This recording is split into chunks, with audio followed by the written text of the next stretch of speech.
প্রতিদিন সকালটা এরকম একটা ভাগদৌড়ের মধ্যে শুরু হয়, তাই না আমাদের প্রত্যেকেরই।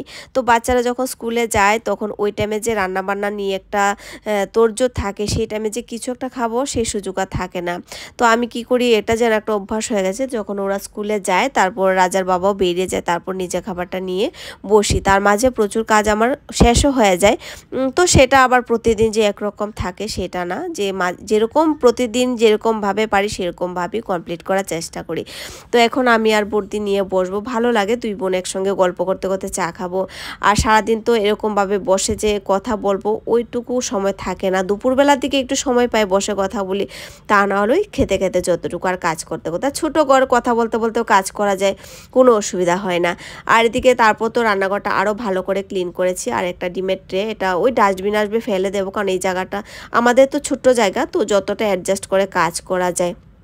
4-5টা ডিম আছে, ওগুলো ফ্রিজে রেখে দেবো, কারণ আজকালকার ডাস্টবিনও প্রতিদিন আসে না। তো মনে হয় যে ঘর থেকে ফেলে দিলেই এই জিনিসগুলো একটু হালকা লাগবে, তো আরেকটা জিনিস রাখতে পারবো। তো এরকমভাবেই অ্যাডজাস্ট করে কাজ করি। আর তারপর যাবো রান্না করব। আর যে কাউন্টার টপটাও তো আমার হালকা ফুলকা না করলে রান্না করতে অসুবিধা হয়ে যাবে। আর এইগুলো এখন ফ্রিজে রেখে দেবো ধুয়ে, আর ট্রেটা ফেলে দেবো।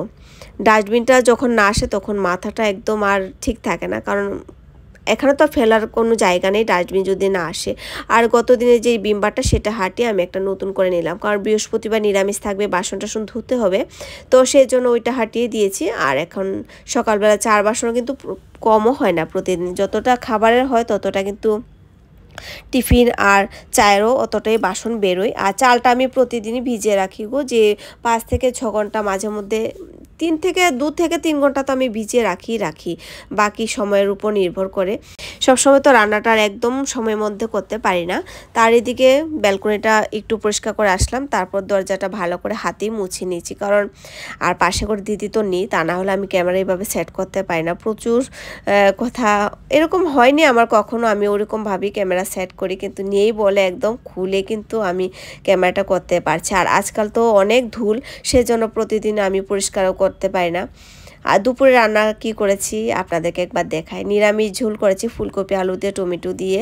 আর এটা বাবার জন্য একটু শুকনো করে রাখলাম, ও ঝোলটা এত পছন্দ করে না। বর্দির জন্য একটু মুগ ডাল সিদ্ধ করলাম আর একটু পালক সিদ্ধ করলাম, তেল দিয়েছি না, তেল ছাড়া করেছি। সঙ্গে ভাত আর একটা নিরামিষ ডাল করলাম।